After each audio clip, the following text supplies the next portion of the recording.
مجھے نہیں لگتا کہ ہوموسیکسوالٹی ایک برائی، مجھے لگتا ہے دو مردوں کا پیار کرنا بالکل برا نہیں ہے. آپ کو لگتا ہے برا نہیں؟ مجھے لگتا ہے یہ بالکل ٹھیک ہے. بوائز کو رات کو ہراسمنٹ کیا جاتا ہے، مینس فار ایگزامپل کے طور پہ اس کو غلط کاموں کی طرف لے کے جایا جاتا ہے. کون سے غلط کام؟ کون سے غلط کام؟ پوچھ رہا ہوں نا. کون سے غلط کام؟ وہ آپ کو بھی پتا، وہ مجھے بھی پتا. بتائیں یار، آج کھل کے ایسی کی تیسی یار. میں نہیں ڈرتا، میں کیوں ڈروں؟ میرا جسم ہے، میری مرضی ہے. کیا پاکستان میں آپ یہ سمجھتے ہیں کہ ہومو سیکسولیٹی جو ہے اس کو لیگلائز کرنا چاہیے؟ لیگلائز کر دینا چاہیے. ہم لوگ 21 سینچری میں رہتے ہیں. کہ لڑکی سے لڑکا لڑکے سے پیار کر سکتا ہے؟ کر سکتا ہے. قائد اعظم نے ایک سیکولر اسٹیٹ بنایا تھا. ایک سیکولر اسٹیٹ ایسا اسٹیٹ ہوتا ہے جس کے اندر دو انسان اپنی کنسرن کے ساتھ کچھ بھی کر سکتے ہیں. لڑکی لڑکی سے نکاح کرنا چاہتی ہے، لڑکا لڑکے سے نکاح کے بغیر تعلقات کرنا چاہتا ہے، تو یہ سب ہو سکتا ہے. ہو سکتا ہے.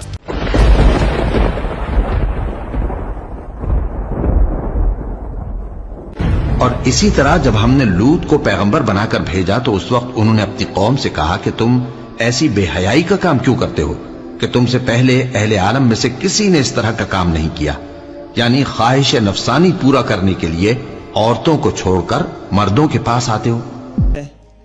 اچھی بات تھی، پاکستان میں قانون موجود تھا کہ یہ جو ہم جنس پرست ہیں یہ ایک دوسرے کے ساتھ گندی حرکتیں نہیں کر سکتے، ان کی شادی نہیں ہو سکتی، یہ آپس میں جنس پرستی نہیں کر سکتے، یہ آپس میں تعلق قائم نہیں کر سکتے. یہ قانون شرم آنی چاہیے ہمیں. بنا کر کون گیا تھا؟ انگریز بنا کر گیا تھا. 1860 کا یہ پینل کوڈ ہے. 1857 کی جنگ آزادی جو ہم نے ہار دی تھی، لاکھوں ہزاروں جانیں اس کے اندر گئی تھی. اس کے بعد وہ انگریز آیا یہاں پر، اس نے 1860 میں یہ قانون وضع کیا کہ اے مسلمانوں، اے ہندوستان کے رہنے والوں، ہیں تو ہم کرسچن، ہیں تو ہم کافر، لیکن یہ قانون ہم وہ بنا رہے ہیں جس کے اوپر ایک دن آئے گا کہ تمہیں بھی شرم آئے گی، تم اپنے اوپر تھوکو گے. یہ قانون انگریز نے بنایا تھا کہ کوئی سیم سیکس میرج نہیں ہو سکتی، کوئی ہم جنس پرستی نہیں ہو سکتی. انگریز نے بنایا تھا. اور آج کے مسلمان لا الہ الا اللہ محمد رسول اللہ کہنے والے، پاکستان کا مطلب کیا؟ لا الہ الا اللہ کے نام پر ملک بنانے والے، اسلامی جمہوریہ پاکستان کی اسمبلی میں بیٹھنے والے، انہوں نے یہ جرت کی ہے 2018 میں کہ یہ پاکستان کا پینل کوڈ، یہ شک نمبر 377 کینسل ہو چکی ہے. اور کینسل کس نے کی ہے؟ اس ایکٹ نے کی ہے. یہ ٹرانسجینڈر رائٹس ایکٹ 2018 نے یہ 1860 کی بنی ہوئی یہ شک، یہ سزا کینسل کر دی ہے، کیونکہ اس کے اندر سیم سیکس میرج الاؤ ہو چکی ہے. کوئی بھی مرد عورت بن کر مرد کے ساتھ شادی کر سکتا ہے، کوئی بھی عورت مرد لکھوا کر دوسری عورت کے ساتھ شادی کر سکتی ہے. تمام حقوق اس کو حاصل ہوں گے. تمام میاں بیوی کے جو حقوق اسلام میں اور جو میاں بیوی کے حقوق قانون میں موجود ہیں، وراثت کے حقائق ہیں، لین دین کے ہیں، حق مہر کے ہیں، بچوں کے ہیں، سب اس کے اوپر لاگو ہوں گے. اس کو تمام حقوق ملیں گے. اور نہ صرف ملیں گے بلکہ اس قانون کے تحت اس سے متصادم پاکستان کے اندر جتنے قوانین ہیں سب کینسل تصور کیے جائیں گے. یعنی کہ یہ جو ٹرانسجینڈر رائٹس ایکٹ ہے 2018 کا، اس کی جو کلاز نمبر 19 ہے، اس میں لکھا ہوا ہے this act shall have an overriding effect on any other law. کوئی بھی ایسا قانون بنا ہوا ہے جو ہم جنس پرستی کو روکتا ہے، جو اس غلاظت کو روکتا ہے، جو اس کو منع کرتا ہے، وہ تمام قوانین اس نے کینسل کر دیے ہیں. اب جو چاہے گندگی کرتا پھرے، غلاظت پھیلاتا پھرے، فحاشی پھیلاتا پھرے. اور یہ میں نے آپ کو پچھلی دفعہ پچھلے پارٹ 2 میں بتایا تھا. پارٹ 2 میں بتایا تھا یہ کلاز نمبر 5 پروہیبشن اگینسٹ ہراسمنٹ اور اس کے اندر ورڈ لکھا ہوا ہے both with in and out side of the home, کہ آپ اپنے بچے کو نہیں سمجھا سکتے کہ تم گے مت بنو, آپ اپنی بچی کو نہیں سمجھا سکتے کہ تم لیسبین مت بنو. کوئی استاد اپنے شاگرد کو نہیں سمجھا سکتا کہ یہ حرکتیں ٹھیک نہیں ہیں.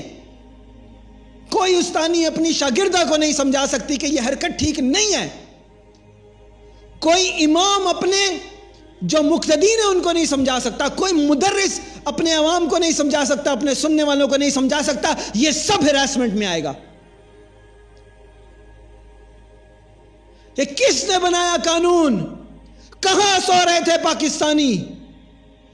کس نے اس خلاصت میں, اس خباثت میں اپنا نام لکھوایا؟ اور اب بھی وہ کون ہیں جو اس غلاظت اور خباثت میں اپنا نام لکھوا کر اس کے اوپر ڈٹائی سے ڈٹے ہوئے ہیں؟ کہاں ہے وہ پاکستانی قوم؟ کہاں ہے وہ لا الہ الا اللہ کے غیرت مند مجاہد؟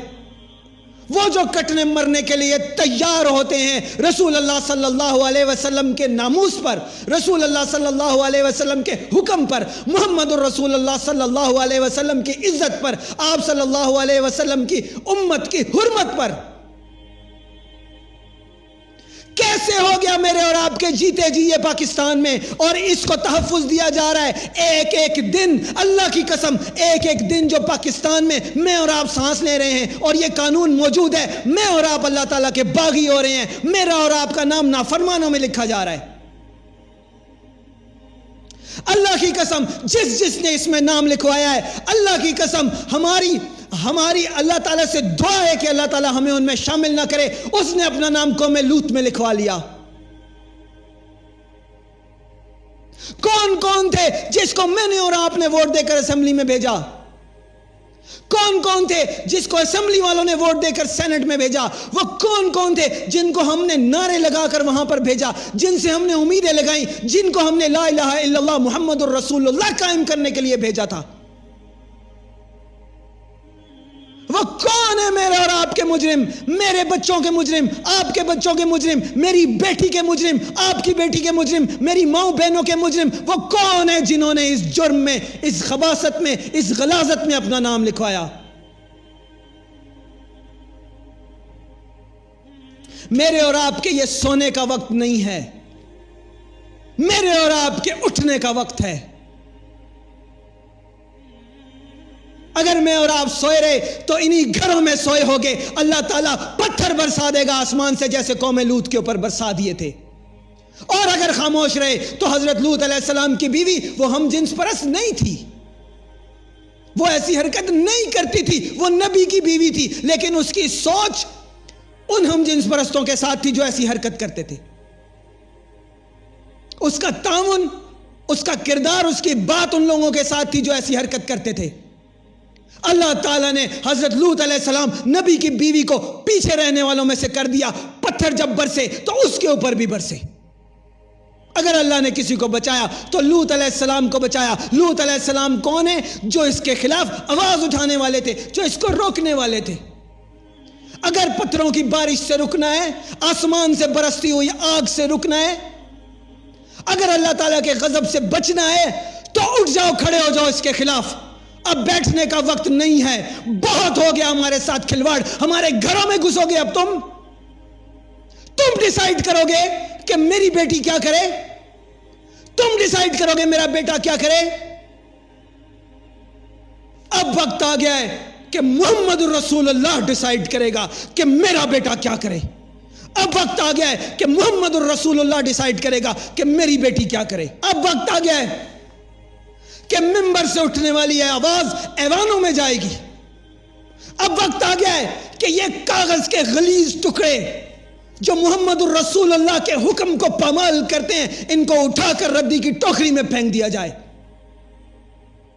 یہ کاغذ کے غلیظ ٹکڑے جو سود کو جائز قرار دیتے ہیں, جو ہم جنس پرستی کو جائز قرار دیتے ہیں, جو ہر طرح کی غلاظت کو جائز قرار دیتے ہیں, اب وقت آ گیا ہے کہ میں اور آپ اٹھیں اور اللہ کا نام لیں, محمد رسول اللہ صلی اللہ علیہ وسلم کے اطاعت کا نام لیں, اور بتا دیں ان کو کہ لا طاعت المخلوق فی معصیت الخالق.